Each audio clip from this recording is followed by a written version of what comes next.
Morning, folks. Monday morning. I'm not at work because this hunk of junk is leaking coolant on me.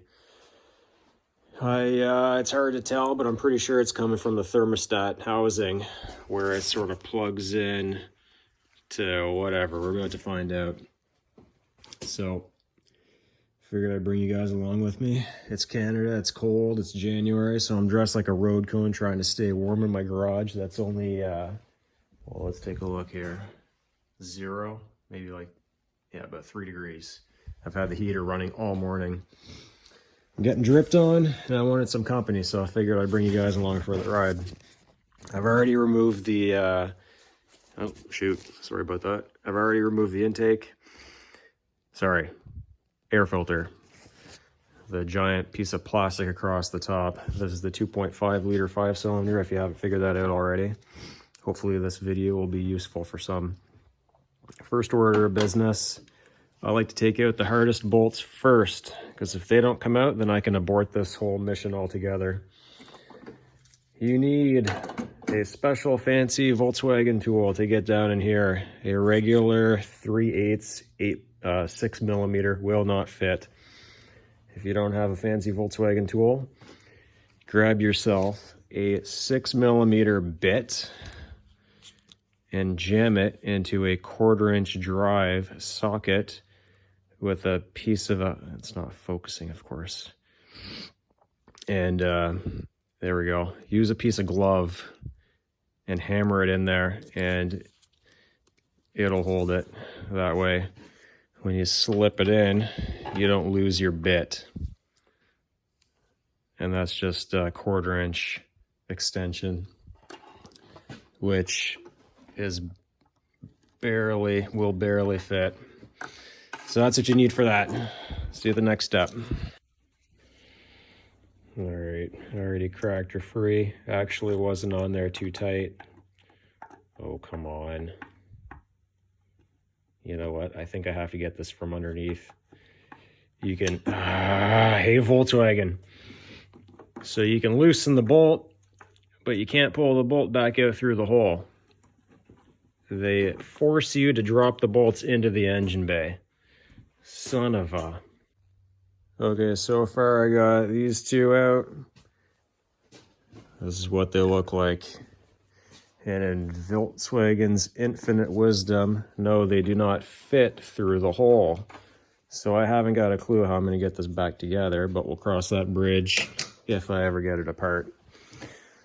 So basically, unthread it. As I'm pulling it out, the bolt just falls. Not all the way to the floor. No, no, no. That would be too easy. So I had to get a magnet, went down one of these holes, fished it out. If you're going to be working on any Volkswagen, a little bit of advice. Make sure you've got mirrors, charged up trouble lights, pen lights, magnets. Have a couple mirrors. You're going to need them. You're going to be throwing half of them across the shop, but you're going to need them anyway. Onward.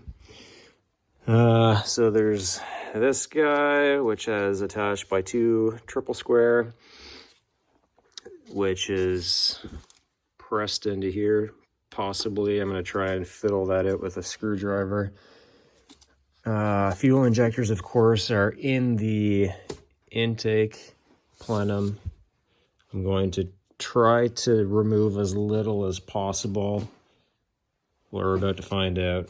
Start by disconnecting the fuel lines and any other obvious plugs. I've already disconnected this guy. We'll see what else has to go. Fuel lines off.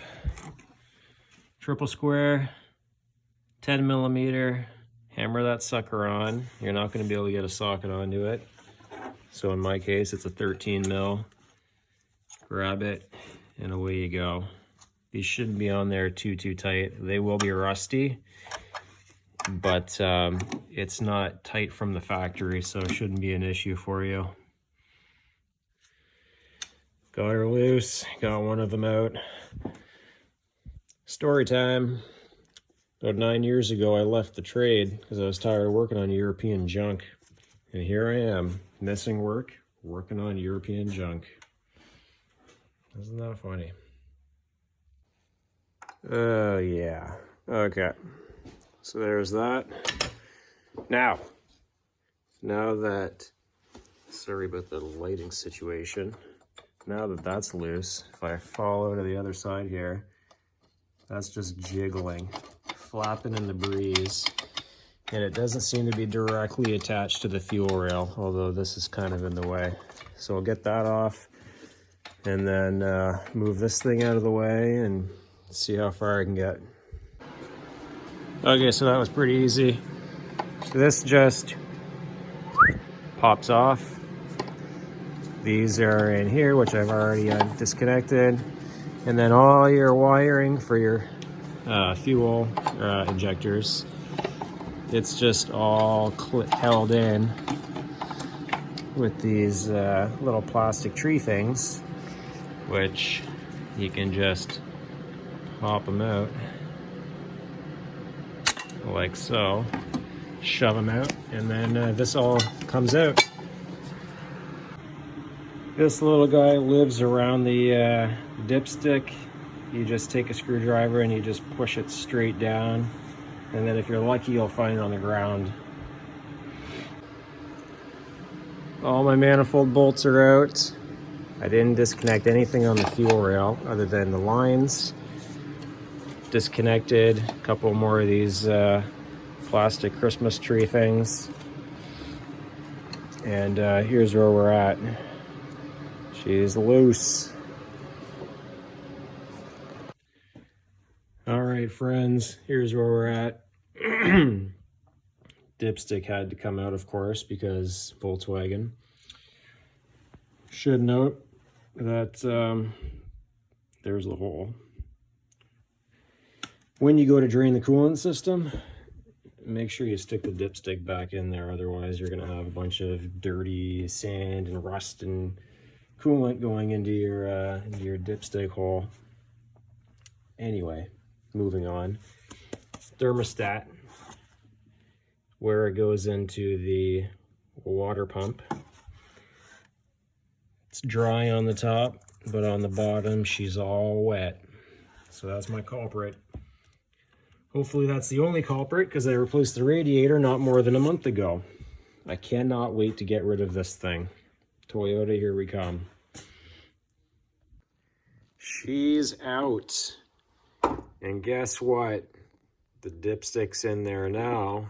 But guess what wasn't in there when I took the thermostat out and poured oil or poured coolant straight into the engine? Yup. Anyway, I was due for an oil change anyway. Water's heavier than oil, so it should sink straight to the bottom of the oil pan and pour out first as soon as I pull out the plug. Not stressed about that, although I did have to go out and buy an oil filter. Oh, no biggie. So I found, this is the new part of course, which I won't be installing because it showed up broken. Fudge. Easiest way to pop it out, of course, everything is in the way. Take out the front half of this thing, these two screws, pop that whole thing out, and then you'll finally have access to this bolt, which is under there, which you're going to be busting the back of your hand on the alternator on. So options are remove the alternator or these two bolts. Away you go. Since this is busted, I will be reusing my old thermostat housing.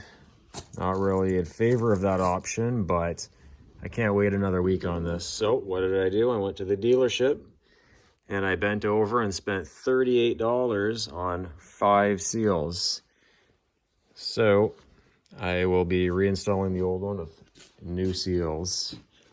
And if you clicked on this video to see how to remove the intake, well, you can stop watching or you can keep watching, whatever. So I didn't film this part when I was taking it apart because I was frustrated. But now that it's going back together, I figure I'd explain in a little bit more detail what I was talking about earlier. So the front half of the thermostat housing here has been removed. Here's my prop. So this is what it looks like all together. Of course, this is the broken one, so I'm not installing it.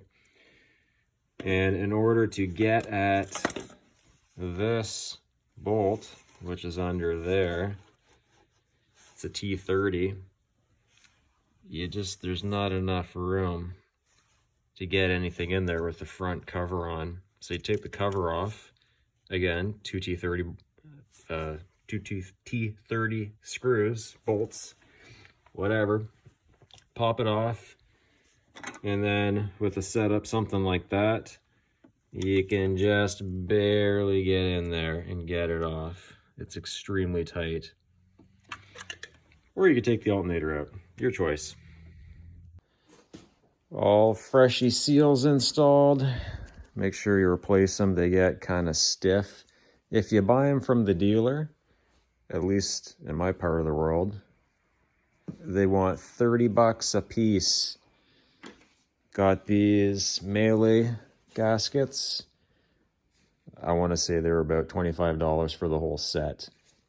They are directional. I don't know why it's an oval, but hey, they do things differently in Germany.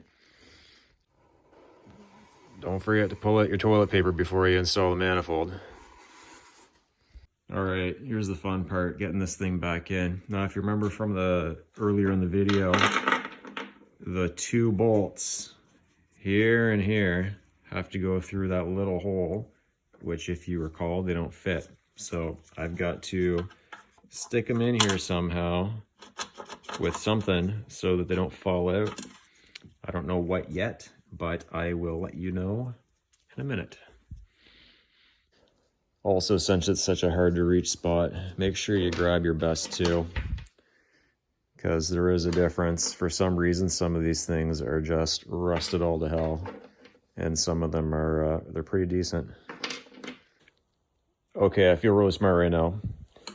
A quick Google search probably would have given me the same answer, but these little plastic sleeves press in to the plastic. See these little, the bushings, the metal bushings, they're countersunk, and the plastic fits into the, hard to tell, fits into right there. So you shove that in with a pick, and it holds it. Look at that. All right, folks, she's done. Since I started filming this, I placed an order on a Toyota Tacoma, so I'm pretty excited about that. What I'm not excited about is there's about a 3-month wait on them, but it is what it is. This is all wrapped up. She's filled up with coolant, no more leaks. I didn't film any of it because I didn't really see the need. You just watch the first half of the video in reverse, and it's pretty darn straightforward. The intake, I didn't look up the torque spec, but when I was cracking them loose, they weren't very tight, so I just basically seated it and gave it a little bit. If you want to look up the torque spec, by all means. I would always normally encourage that for someone who's not familiar with working on European vehicles. They're very torque specific. Also, they're teeny weeny bolts. You do not want to bust them. And it's a plastic manifold, so just you seat the manifold and just give it a tiny bit and you're done. For bleeding these 2.5s, super easy. Fill it basically up to the information logo here. Well, rewind. You fill it as far as it'll go while it's drinking it. You can massage that hose way down there. The bottom rad hose, you just kind of work it a bit and it'll actually suck down a ton of coolant. Once it's not drinking any more of it, then you fill it up to here, start the car, and it'll basically drop down to the top line and you're good to go. Yeah, that's it, guys. Hopefully it was this was useful for you to some degree. And yeah, that's it. Sorry about all the wind noise in the background. We're right in the middle of a snowstorm. Cheers.